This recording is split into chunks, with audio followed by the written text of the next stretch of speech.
Hi guys, welcome to another session of News in 30 minutes, and today let us look at some of the important issues on the 18th of January 2024. The first issue is a search for deterrence in the Red Sea.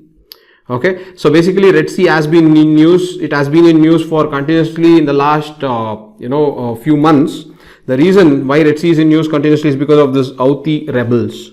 Okay, so basically these Houthi rebels are in Yemen, in a country called Yemen, which borders Red Sea. Okay, and these rebel group are backed by Iran. This rebel group are backed by Iran, and they are affecting the maritime trade. They are affecting the maritime trade along the Red Sea. They are affecting the maritime trade along the Red Sea. And Red Sea is very, very important for maritime trade for the entire world. So if the world economy has to sustain, then the trade has to pass through the Red Sea. Okay, first let me just give you a preview of what this Red Sea is and why it is important. Now if you look at this diagram, you can take this part. This is the Red Sea part. Okay, this is the Red Sea. Okay, and the Red Sea will connect to Gulf of Aden. This is Gulf of Aden and this is Red Sea. And as you know, the rebel group, that is the Houthi rebel group, are present here. This is Yemen. Okay, this part is Yemen, and this Yemen controls the in Yemen you have the rebel group called Houthis, and these Houthis are creating that chaos in the Red Sea. So what they're doing is either they are hijacking the ship, or they're trying to destroy the ship through drones, or they're creating some piracy issues there. So these are some of the problems created by the Houthi rebels in Red Sea. Now you can see that in this particular diagram, the Red Sea basically is a connectivity. See this from the Suez Canal. From the Suez Canal, you connect to Red Sea, and the Red Sea in turn will connect to Indian Ocean. So if you have to connect Atlantic Ocean with Indian Ocean, you have to go through Mediterranean Sea, and from Mediterranean Sea you go through Suez Canal, and then from Suez Canal to Red Sea, and from Red Sea to Gulf of Aden to Indian Ocean. So if the West, especially Europe, has to trade with Asia, especially India and China, then to trade this, the trade link between these two entities can happen via Red Sea. Hence, Red Sea is a very, very geostrategically important part of the world trade. And this is where the Houthi rebels have been successful in disrupting trade. They have been successful in disrupting trade. So I hope you understood from the mapping perspective the importance of Red Sea. Okay. Now Red Sea, you should also, as you are preparing for your prelims exam, when you learn about mapping, you need not always confine yourself only to Red Sea. The question need not come directly on Red Sea, but all areas surrounding Red Sea. So for example, the questions can come, let us say, on the countries surrounding Mediterranean Sea, or the questions can come on Gulf of Aqaba. The question can come on Gulf of Oman or Gulf of Aden, or the questions can come more importantly on West Asian countries. So having the knowledge of all these perspectives from the mapping dimension is very, very important for your prelims exam. As you know, more than 6 to 8 questions directly come on mapping international places in news. Okay, so you should be very well versed with what is happening regarding Red Sea and its issues. Okay, so this is regarding the mapping part. Now the search for deterrence. Why is it that the deterrence is required? You understood that because if the world economy, the maritime trade has to thrive, then Red Sea should be free of any type of such chaotic activities. And if there has to be anything free of chaotic activities, then you should have a deterrence. Now to create that deterrence, USA has come up with something called Operation Prosperity Guardian. It has come up with something called Operation Prosperity Guardian. This was launched by USA, and this is to be operating. This needs to be operated under an initiative called Combined Maritime Force. CMF. It is said to be operating at combined maritime force or CMFs. And under this CMF there is something called Combined Task Force 153. Under this, the Operation Prosperity Guardian was set to work in a way to create a deterrence. The reason was to create a deterrence to the Houthi rebels and to make sure that the Red Sea is free of any type of disruption.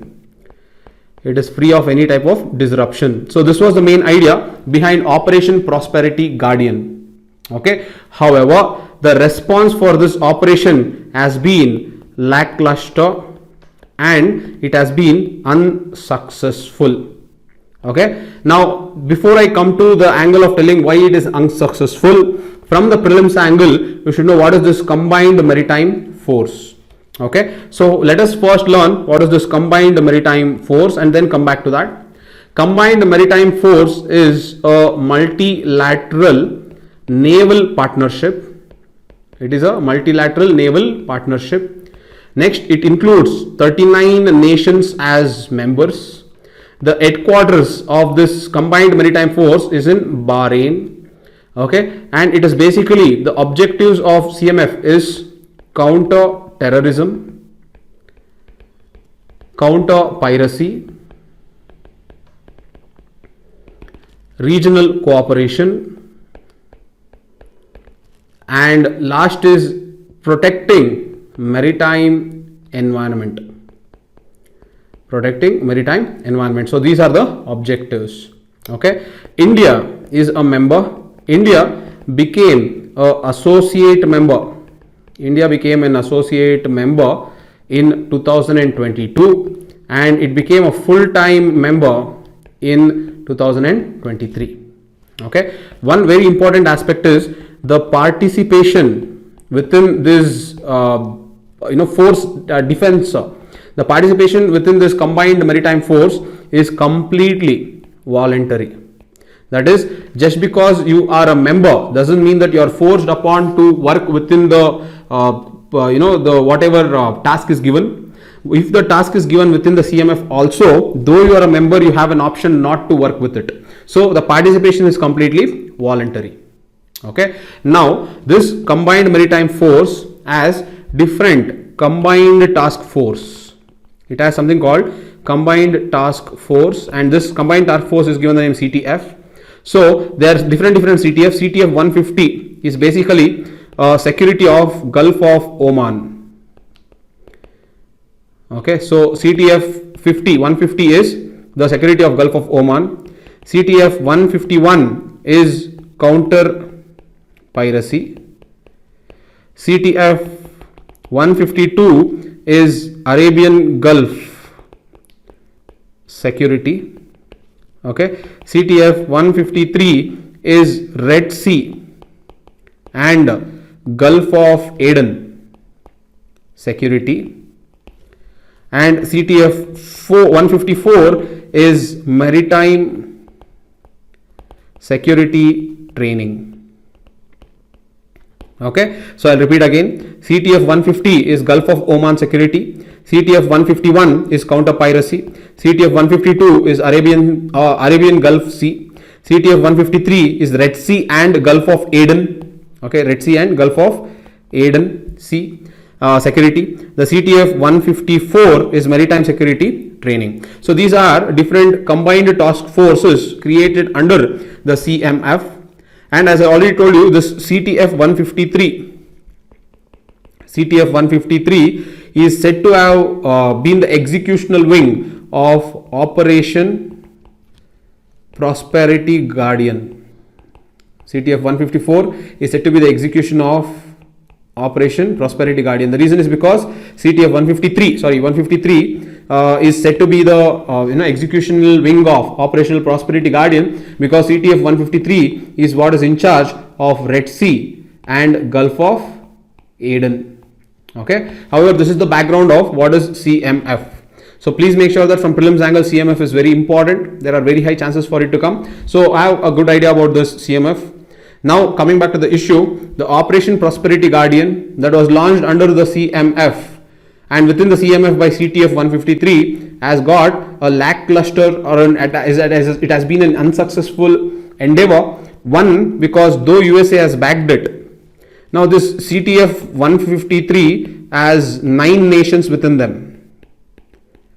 Okay, there are 9 nations within the CTF 153, and in this CTF 153, 9 nations, 3 are NATO allies. 3 are NATO allies. They are, France, Italy, and Spain. France, Italy, and Spain, and these have decided to back out. These have decided to back out. The next is Saudi Arabia is also decided to back out. The reason is very well known, that one, if it starts participating here, it would look like it is helping Israel. It will look like it will helping Israel, which is something that Saudi does not want. The second is it would look it is going to spoil its negotiations with Yemen. The Houthi rebels basically are the Saudi Arabia, which is the group that is fighting this Houthi rebels, is actually in negotiations with the Houthi rebels. So in Yemen, whatever negotiations are there, even that is going to get spoiled. The next is, there is now good relationship between Saudi and Iran, and Saudi does not want to spoil it. So even Saudi is not participating in this. The 3 NATO allies are also not participating in this. UAE is also not participating because it does not want to look like it is supporting Israel in the Israel-Gaza war. And the last is India. India is also not, though India is part of this, India is also acting independently. That is, India is trying to protect its vessels independently and not via the Operation Prosperity Guardian, because India also fears India and Iran relations. India does not want to spoil its India and Iran relations. So in this, the dimensions, the Operational Prosperity Guardian is basically a concept that has become unsuccessful in creating a deterrence in the Red Sea. So overall, all nations are trying to come up with their own individual way of securing their vessels rather than acting in a group. So we can finally conclude that there has been division. We can conclude that there has been division of like-minded nations. There has been division of like-minded nations to protect the freedom of navigation. To protect the freedom of navigation. So that is what is the takeaway of this discussion. The like-minded nations are themselves not coming together, and this is becoming an advantage for rebel groups to disrupt the maritime trade that is occurring along the Red Sea. So this is the the overall perspective of what is happening in Red Sea. So I hope you understood what is this Operational Prosperity Guardian and what is this Combined Maritime Force and the entire functioning and institutional structure of the Combined Maritime Force. So this is about the first issue. Let us go to the second issue of the day. The second issue is Pakistan expels Iranian ambassador, recalls its envoy after unprovoked missile strike. So basically what has happened is Iran, that is the capital is Tehran, has attacked through missiles and drone attacks. Through missiles and drone attacks, it has attacked the Baluchistan area of Pakistan. It has missiles and drone attacks. It has attacked the Balochistan area of Pakistan.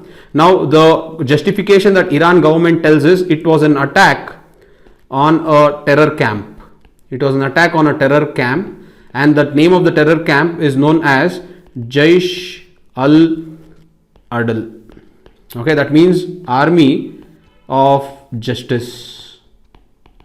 So there was this terror camp that is sheltered, or alleged that it is sheltered in Balochistan region of Pakistan, and this group, this so-called Jaish al-Adl, they demanded an Iranian area that is known as Sistan-Baluchestan. So this terror group has created a lot of problem in Iran. So this Sistan-Baluchestan comes in Iran. And in this Sistan-Baluchestan, there is Baluch ethnic group that are in majority.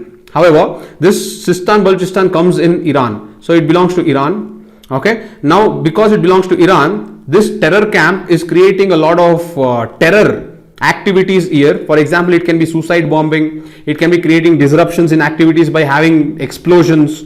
So like this terror group had been creating a problem in Sistan-Baluchestan. Now because this was a problem, Iran has now to counter the terrorism that is being coming from Balochistan of Pakistan, it has attacked, and this attack is what is the missiles and drone attacks on Balochistan of Pakistan. So don't get confused, Balochistan of Pakistan is different, Sistan-Baluchestan is different. I am going to show you the map to give you more clarity, but this is the background story. Okay, so first thing first, India. Okay, India has told that this is an internal matter between Iran and Pakistan, and it will not try to interfere in this internal matters. However, India has also reiterated that India still stands for its principle of zero tolerance towards terrorism. That is, India does not believe and has not believed henceforth that there is something called good terrorism and bad terrorism. India has zero tolerance for terrorism. With that, India has told that it is an internal matter, and it wants them to resolve it bilaterally. Okay. Now, coming from the prelims angle, from mapping perspective, what you should know is, let me go here. First, you should know where is Iran and what are all the countries that are surrounding Iran. So, if you take this as Iran, the capital is Tehran, you should observe the surrounding neighboring countries of Iran. If you take that, and if you go in anti-clockwise direction, you have Pakistan, you have Afghanistan, you have Turkmenistan, then you have Azerbaijan, okay, and then you have Armenia. This is Armenia, and then you have Turkey, you have Iraq, and then this is it. The Kuwait, this is Kuwait. Kuwait is not bordering, and this is Saudi Arabia. Saudi Arabia is not bordering. So if you want, again in the anti-clockwise direction, you have Pakistan, you have Afghanistan, you have Turkmenistan. This is Caspian Sea, okay, and then you have Azerbaijan, Armenia, Turkey, Iraq, okay, and here you have Persian Gulf. This is Strait of Hormuz, and this is what is Gulf of Oman. Okay, so this is what is something called spatial sense. So you have to develop this spatial sense by looking at this map again and again and again, because again West Asia, Iran comes in West Asia, so West Asia is already in news. So again there is one more conflict that is happening here, means again questions, the probability is very high.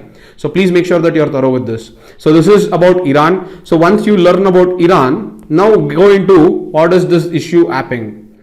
Now if you can look at this, now within Iran, this is the Sistan-Baluchestan region of Iran. As you can see, this is the Sistan-Baluchestan region of Iran. Okay, so this side is Baluchistan region of Pakistan, and this is Afghanistan. Okay, and this side, the water body is known as Oman. Okay, so if I have to tell what are all the bordering areas of Sistan-Baluchestan, first Sistan-Baluchestan belongs to Iran. Okay, it belongs to Iran. The next is it has a border with Pakistan as well as Afghanistan, and within the border Baluchistan of Pakistan borders Sistan-Baluchestan, and then you have at the south you have Gulf of Oman, which is the water body. Okay, so overall this is how you have to develop the spatial sense. To go even more a little bit, to give you more clarity, look at this. If you look at this diagram, you can now see where is Sistan-Baluchestan. Okay, and if you spread out Sistan-Baluchestan province, see this is basically you are spreading out the province of Sistan-Baluchestan. So in this Sistan-Baluchestan, the capital of this province is Zahedan. The capital of this province is Zahedan. Okay, now you remember that from Chabahar, which India has taken on lease in order to develop that port, there was a plan to first build a road to Zahedan, and from Zahedan there was a plan to go into Afghanistan. So you should also know Chabahar comes in Sistan-Baluchestan, Zahedan comes in Sistan-Baluchestan, and as you can see, the the eastern part of this Sistan-Baluchestan you have Pakistan and you have Afghanistan, whereas the southern part you have Oman. Okay, as you can see, this is the Persian Gulf, this is the Strait of Hormuz, and this is the Gulf of Oman. Okay, and this is where you get the Chabahar port, and as you can see, this is where the Gwadar port is. Okay, so this side is Pakistan, and this part, okay, some part of it is Afghanistan. Okay, so this is about the entire issue. Now what is happening is there is a terror group that is created along this border of Baluchistan. If you just let me erase this. Now in this border, along this border of Baluchistan, you have the terror group called the Army of Justice, and this terror group, it creates a lot of chaos along this Sistan-Baluchestan. The reason is they want this region. They say that this belongs to their ethnic tribe and they want this Sistan-Baluchestan province. The terror group seeks that province, and that is why this particular fight happens. However, in order to fight this, Iran has taken drones and has bombed several areas in Pakistan where it is said to have been a terror camps of the Jaish al-Adl or Army of Justice. So overall, this is the background as well as this is the mapping perspective. So I hope it was helpful and I hope you understood what the issue is all about. Okay, so please make sure mapping is very, very important from prelims perspective. You practice it thoroughly. All right, so this is about this issue. Let us go to the next issue. Basically, January 22nd is the inauguration of Ram's temple in Ayodhya. Okay, it is the inauguration of Ram's temple in Ayodhya. They call it as Prana Pratishtha. That is what they are planning to do on January 22nd of 2024 in the Ram's temple in Ayodhya. However, all 4 Shankaracharyas will not attend this ceremony. Okay, why they don't attend is not important because that is political in nature. So questions will not be political for you people as an aspirant perspective. So why is not important? What is important is who are these 4 Shankaracharyas and what is this Shankaracharya school of thought? That is what is important. So if you take Shankaracharyas, there are 4 Shankaracharyas. These are head of 4 matas. These Shankaracharyas are head of 4 matas. So there are 4 matas that are present in north, east, west, south. In these 4 regions, the Adi Shankaracharya, who is the founder of this school of thought, has established 4 matas. In the north, the mata is in Joshimath. Joshimath also has been in news for different reasons, but however, in north, the mata is in Joshimath. In east, the mata is in Puri. Okay. In west, the mata is in Dwarka. And in south, the mata is in Sringeri. Okay. So, again, in the north, it is Joshimath, Uttarakhand. In east, it is Puri, Odisha. In west, it is Dwarka, Gujarat. And in the south, it is Sringeri, Karnataka. These are the 4 matas that are established by Adi Shankaracharya. Okay, Adi Shankaracharya. Now, why did Adi Shankaracharya establish this mat? First, Adi Shankaracharya established this mat in around 8th century. Okay, 8th to 9th century. And during this time, these matas were established as keepers. These matas were established as keepers of Hindu faith. Keepers of Hindu faith and tradition. Keepers of Hindu faith and tradition. So this is what is the background behind this matas. And the 4 mata Dipatis, who are known as Shankaracharyas, have declined the invitation. Again, why is not important. It's just that what is this is important from the exam's perspective. Okay, so questions can more come on Adi Shankaracharya and these matas rather than why are they not attending. Okay, so this is about first aspect. The next is what was the school of thought. The school of thought that was taught by Adi Shankaracharya was Advaitha Vedanta. Okay, so this school of thought told that all that we perceive is ultimately an illusion. All that we perceive is ultimately an illusion that is known as Maya. The second is the principle of Brahman. Okay, this Brahman is not the caste Brahmana. This is ultimate, or this is the universal consciousness. That is what you should understand. It is not the caste called Brahmana. It is universal consciousness. So the principle of Brahmana is this is the only reality, or this is the ultimate reality. This is the ultimate reality. Everything else is just an illusion. This is the ultimate reality. And the fundamental lesson in Advaita Vedanta is the radical non-dualism. The radical non-dualism. When they say radical non-dualism, it means Atma and Brahma are not two entities. They are not two entities. They are just the one. That is, they are the same. So when they say Atma and Brahman are one, that means that it is non-dualism. It is non-dualism. So this is what is the fundamental teaching of Advaitha Vedanta. Basically, it is nothing but non-dualism. That is, Atma and Brahma are the same, one and the same, and you will get salvation once you know, or once you attain the knowledge of Atma and Brahma being the same. Once you attain the knowledge that whatever else is just an illusion, and Atma and Brahma are one and the same. Atma is the soul. Atma is the soul, and Brahma is the universal consciousness. So Atma being an individual consciousness, if it is able to join this universal consciousness, then we say that that soul is liberated. That is the teaching of Advaita Vedanta. Okay. Now, how will this individual consciousness realize the universal consciousness? It is through knowledge. Through the knowledge of self, through the knowledge of individual consciousness. If they can unite individual consciousness with universal consciousness, that means that soul will attain liberation or salvation. So overall, this is the teaching of Advaita Vedanta. Okay, so you understood what is Shankaracharyas. Why are there 4 Shankaracharyas? Who founded the Shankaracharya? Where are these located, and what is the philosophy of this Advaita Vedanta?